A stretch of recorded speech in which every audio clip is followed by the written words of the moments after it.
There are two sides to every story.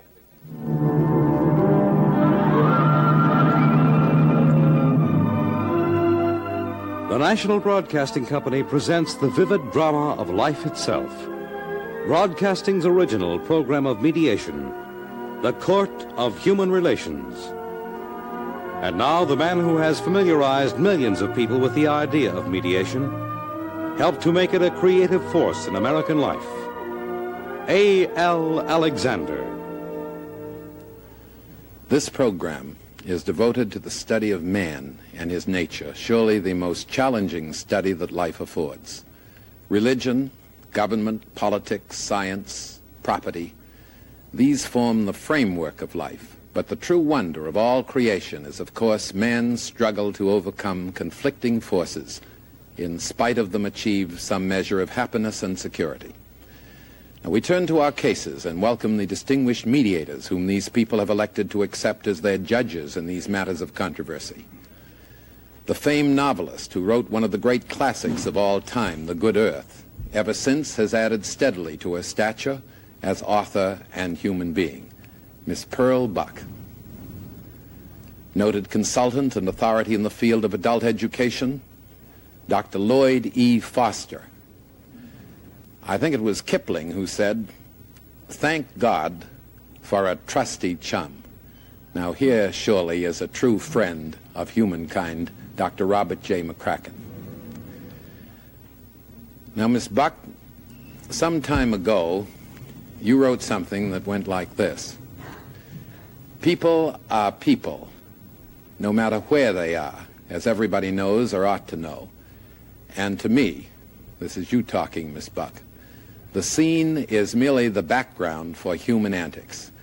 Now here, Miss Buck and gentlemen, are human antics, I think, that should interest you. Here is the complainant. Mr. Alexander and members of the board, I am torn between two people, both of whom I love very, very dearly. My boyfriend and myself seem to have a very big difference in opinion, and I've come here in order to have this matter settled. Now suppose you tell us about it. When I was 7 weeks old, my parents left me with my grandmother.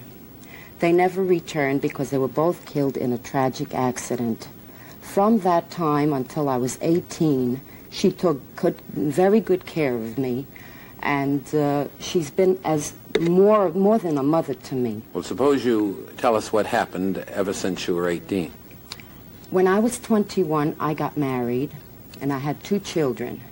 After a period of my marriage, I realized that my husband was a worthless gambler, and I knew that I was forced to go out to work. I asked my grandmother if she wouldn't move in with me in order to take care of my children while I went out to make a living for myself and my children. Now suppose you tell us just what the situation is at this time. Well, for the past 2 years, I've been keeping company with this gentleman here, whom I've known for a very long time, and I love very, very dearly. He's asked me to marry him, and I would like to do this very much. But he said he would not do so unless there is one condition that he wants me to live up to. And what is that condition? He insists that I put my grandmother in an old age home. And how do you feel about that? Well, I don't think this is the way that I should thank my grandmother, not only for raising me, but also helping me bring up my 2 children. I think this is very, very poor thanks to give to a woman who has given so much to me. And what would happen, in your opinion, to you if you ever did a thing of that kind? If I ever did anything that cruel, I couldn't live with myself. My conscience would bother me till my dying day. Well, now suppose we hear from the respondent. Well, Mr. Alexander and members of the board, my situation is a plain and simple one. I'm willing to marry this young lady, who I'm very much in love with, be a father to her 2 children, but at this time it's impossible, it's very impossible for me to accept her grandmother in my household. This woman is 70 years old. I love her very much. I hope she has a long, happy life. I hope she lives to be 100. But for me to accept this young lady as my wife and be a father to her two children and to have a happy household. I can't have her grandmother, and plus this woman loves animals very, very much. She has 5 of them. I love animals too. As a young boy, I had a dog for 16 years. And well, suppose we go into the animal situation a little later. We want to talk about the grandmother now. Now, does your young lady friend constantly tell you that she feels that you're mistaken? What does she tell you? She constantly brings up the argument that if I love her and I love her children, I will accept her grandmother in my household too. This is impossible. Well, how do you feel about this? Well, I feel that my grandmother has done so much for me that the only proper thing to do is to let her remain with me and the things that she loves. Yes, but do you feel that it's a question of, do you feel that this is a question of how much he loves you or not? Is it a question of his understanding? I don't think it's a question of love at all. I just wish that he'd have a little more understanding and tolerance and know that I feel obligated, and I couldn't be the kind of a wife that he wants me to be if I am not first the daughter that I should be. I think that if he would accept my mother, I would be a much better wife to him without a guilty conscience that I threw my mother away as an old shoe. Well, what about the question of finances? Financially, I told him that I would be responsible for my grandmother, whom I call my mother because actually she has been a mother to me all my life. There is no question of finances on his part because I don't expect him to support her. I intend to do this on my own. I have a very fine job and make enough money, and I'm sure that that situation has nothing to do with it. Do you feel that since your grandmother is not a young person, as a matter of fact, let's get this age question settled. I believe you're under the impression that her grandmother is 70? What is the actual age of your grandmother? She just passed her 79th birthday, the 25th of this month. Yes. And do you feel that you feel naturally that she hasn't I feel she needs me and that I should live up to my obligations to her. And do you want her to be happy? I definitely do. After all, she didn't put me in an orphanage when I was a child, so why should I now cast her away and put her in an old age home and break her heart? And has she certain things that she loves and adores?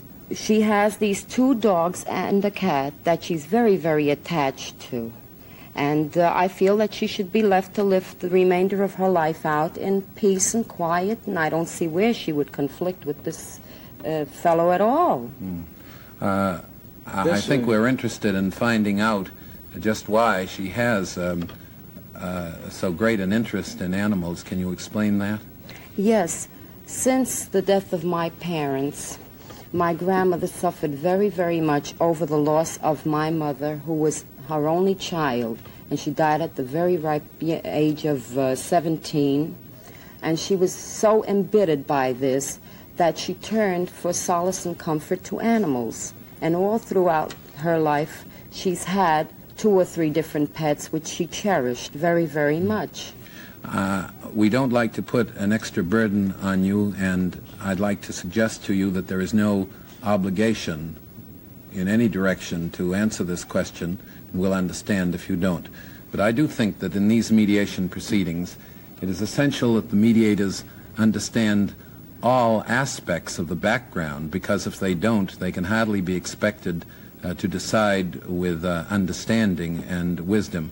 I wonder if you'd tell them actually the circumstances very briefly of your mother and father's death, so that, or at least your mother's death, so that we can better understand why you're so attached to your grandmother and why the relationship is so close. Well, actually, Mr. Alexander, do you really want me to tell? No, I only want you to tell if you want to and feel that this will help the board to understand just what the nature of the relationship is and why your grandmother has found such solace in animals because of her bitterness. Do you think I should, really? Not unless you want to. I think it's a... Well, my father killed my mother. And that is why my grandmother took it as a very, very bad shock. Yes, well, we can understand that, and therefore a very close relationship has grown up between you and your grandmother. Well, I feel stronger for her than I would if she were my own mother, because I feel that she has suffered very, very much, and I wouldn't want her to suffer anymore. Well, now suppose we hear once again from the respondent. Do you feel, no matter what the circumstances are or what the background, which, while unfortunate and extremely unhappy, have nothing at all to do with the present situation, do you feel, sir, that under no circumstances would you want to assume responsibility aside from the financial for entering into a home or being part of a household where there are the two children and the grandmother and also these animals that mean so much to her? You don't want that? No, this is not a question, members of the board, this is not a question of love. I'm very attached to my own mother. This young lady is attached to her grandmother as if it was her mother, but love, a man is entitled to some privacy in his own home. I'm not running a circus or a menagerie. I'm not trying to take her away from her grandmother. I'm not shipping her off to Siberia or anything, but two people should make a clean break, a clean slate, and I'm taking her two children as if they were my own. I feel this is enough. Her mother will be well taken care of. This problem she brings up has nothing to do with love. I'm a man and I must draw the line. Well, I feel this way. If the situation were reversed and he asked me to take his mother in, I would not only be happy to do so, but I do everything within my power to make her very, very comfortable and at ease in my household. And I can't see why he can't do this for my grandmother. But I did have something that I considered a solution for this problem. I thought we might get a two-family house. Let my grandmother occupy one part of it, and then we could occupy the other part and have the privacy that he desires. Well, how would this house be financed? Well, we're both very young and we're capable of working. I told my fiance that I would be very happy to help him pay for it jointly. Are you interested in that, sir? Finance has nothing to do with the problem.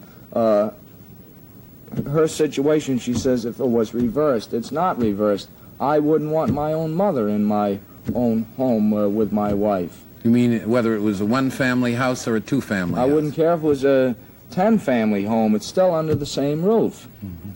I'm entitled to this, I feel. What I'm about wrong, I'll admit it, but I'm entitled to it. I can't see how he feels this way because my grandmother isn't a nosy individual that would come into our household and start any kind of trouble. She's a very quiet, gentle sort of a person. She minds her own business. And during my previous marriage, if anything, anytime I ever had an argument with my husband, she tried to make peace. Not only this, but she never even walked into my house unless I invited her. I can't see why he objects to her so. Well, Miss Buck and gentlemen, I think that the issue is clear. Dr. McCracken? It seems to me, in view of all that the grandmother has done for the complainant, that she can't be cast adrift. As I listen to the story, it seems to me that the grandmother is perhaps the clue to the problem.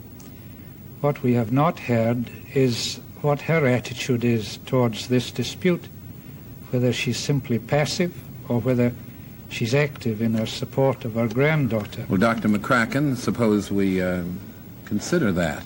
How do you feel about that? Dr. McCracken is subtly suggesting that perhaps the grandmother herself might remove herself from the scene. Would you be interested in that? No, I wouldn't, because she is the type of a person that would go off in a corner by herself and just cry her heart out and never let anyone know how she feels about it. And I feel that she is my responsibility, and I would like to take care of her. Dr. McCracken, I think it's clear that it isn't quite as simple as that. That, of course, would be the open sesame to the whole situation, but I think you have the answer right here, a young woman who feels very strongly about her obligation. Well, this one respects and admires, but obviously when there's this clash of opinion and conviction, there has to be concession. And one asks oneself where the concession begins, and I was thinking about the grandmother. A home for the aged in our time isn't necessarily a cold place in which to have an elderly person placed. She would, however, have to give up the animals, there's no doubt about that, and perhaps that's a concession beyond her at 79. How about that? Would she want to give up her animals? Well, she isn't aware of this situation. I've never told her that my fiance doesn't want her to live with us because I'm afraid of hurting her. And I really don't know how she would feel about it, except that she isn't the type of a person that makes friends easily. She's more or less sort of a hermit. And I think that a home for the aged would only hurt her because she isn't the kind of a person that would adjust herself to it. Well, frankly, you don't want to give up your grandmother or have her give up you. Isn't that the fact? That's true. Miss Buck?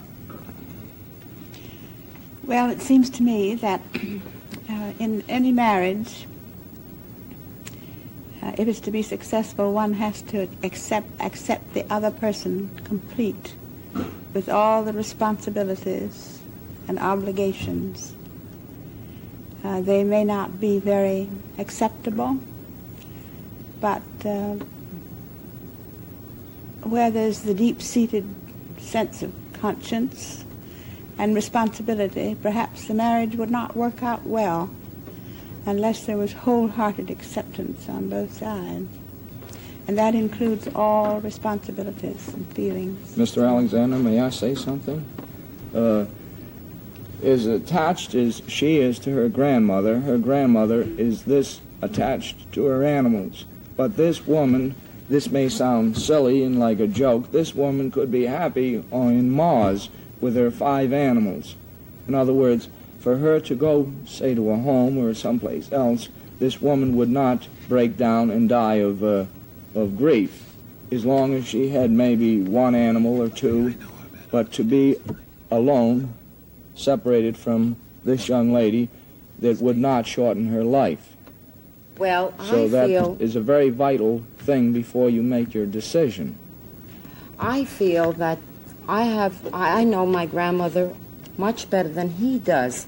And not only my grandmother, but it's a question of myself. And Mrs. Buck has put it so beautifully. You have put in one sentence what I am trying to stammer out in all this time. I cannot live with myself if I would hurt her.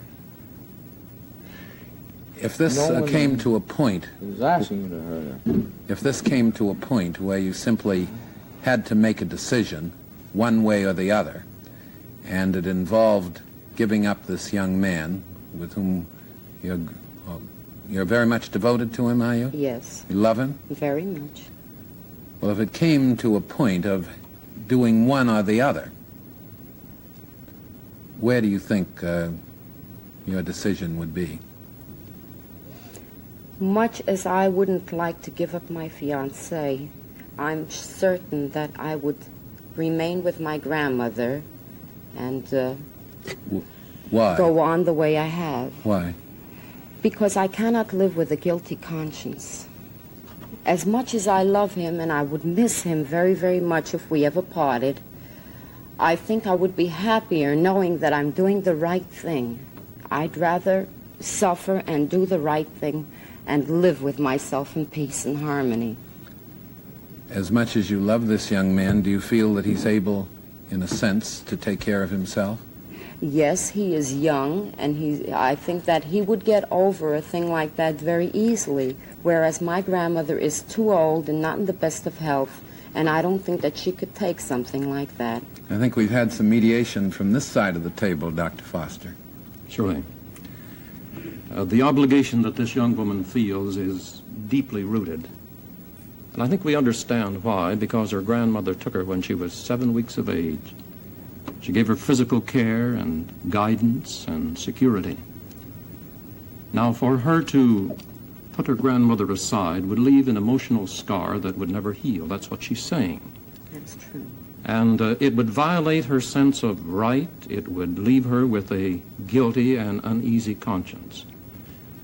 I want this young man to realize anew the quality of this young woman. I think there's something fine and admirable in this attitude, this loyalty to the grandmother. And I think that quality is what you want in a wife. It means that she would be loyal to you as long as you live. If she didn't have that, I would be much more concerned. But I think if you were to insist that she put aside the grandmother, you would begin the marriage with uncertainty, with bickering, with dissension. But I think there's a solution. I can understand how this young man feels that perhaps the grandmother should not be under the same roof. You've talked of a two-family house. Much better, it seems to me, would be to get an apartment for the grandmother, maybe a few blocks away, so that there would be some physical separation.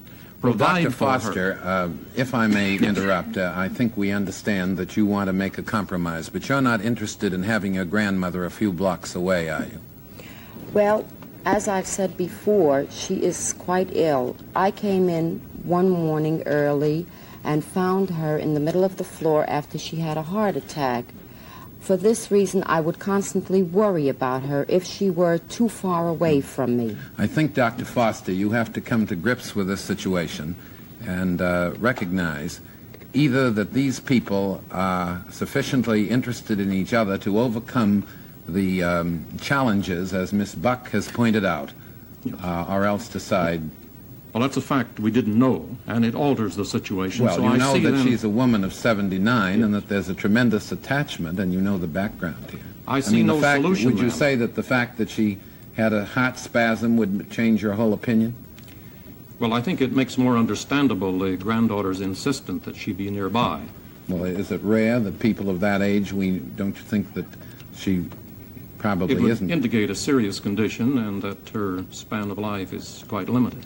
It seemed to me then that the solution is the two-family house, because surely some concession must be made by you towards the man in whom you've fallen in love, and by your grandmother.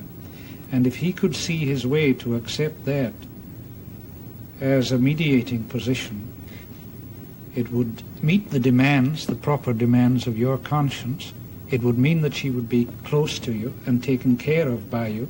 And if she is the kind of person that you say she is, kindly, not an interfering busybody, then you wouldn't have so much to dread and think of what would happen after she had gone, your sense of satisfaction that you had done your duty by the woman who is your wife. Miss Buck? There is no perfect solution to this situation because the feelings are equally deep in both sides. So without this concession, I should say there could be no marriage, and it better not be entered into. Yes. Well, I think that this young woman has stated her opinion. Are you interested in making, and you must be forthright and not be convinced just because of the prominence and distinction of this board, do you feel in your heart that you could make the concessions that have been suggested, or do you feel that you want the situation to remain as it is, with either this prospective husband coming into the home as it is, or else the entire group going into a home that you would establish? Is that your opinion? If he would be willing to accept my grandmother and the two-family house, I would be very, very happy. Are you willing to accept a two-family house? Well, if that is the only solution, yes, but I've had a talk personally with her grandmother that she doesn't know about, and this woman in her late 70s, she's very intelligent, and she feels a clean break is better. You don't know that. Well, that explains why she hasn't been feeling so well lately. This is something I knew nothing about. I felt intuitively that the grandmother might possibly be the solution to the problem. After all, you've been discussing her as though she were a separate entity, whereas she's at the very heart of this problem. And it must be a three-way discussion, surely, eventually. if she knows, of course, she wouldn't be happy in the house. That's Well, true. it's the function of a board of this kind, I think, to cut through all other considerations toward the end of finding truth and to simplify an issue rather than complicate it. And I think that this case has represented a real challenge to the wisest consideration of this board because there's such a temptation to sympathize. Now, what is needed here, of course, I think the board agrees, more than sympathy, is some degree of reason to control emotion. And we'd imagine from the background that there has been no shortage of emotion here. I think it is the conclusion of this board, everything considered, that there are altogether too many ifs, buts, and hazards connected with it to presage very much success at this time unless there can be some definite decision made. And I think it would be necessary for these people to remain following the conclusion of these proceedings to clear up some of these loose ends. Now, if the man is willing to go along as desired with the two-family house, something which I think the board does not insist upon, and they don't insist that he accept the grandmother and the children and the animals too. But if he's willing to accept it all, then I think that there's no question but that that's the thing to do. I think, don't you, Miss Buck and gentlemen, that the wisest course would be to forego any immediate involvement in marriage. How long have you known each other? Actually, we've known each other for 7 years. We have been going out with each other for 2. Well, I think perhaps it's the unanimous decision of the board, and you'll nod your assent if it's true, that it might be wise under the circumstances to wait a little while before going ahead. We bring this session of the Court of Human Relations to a close and express our thanks to our mediators. You know, it's very easy finding reasons why other people should be patient. But somebody said rather dryly that if marriage is to be a success, one should obviously begin by making sure as early as possible that you're marrying the right person. And in the case just concluded, it's clear that adjustments could occur with the passing of time. This is all by way of quoting a truth that applies to all of life, I think. Patience is bitter, but its fruit is sweet.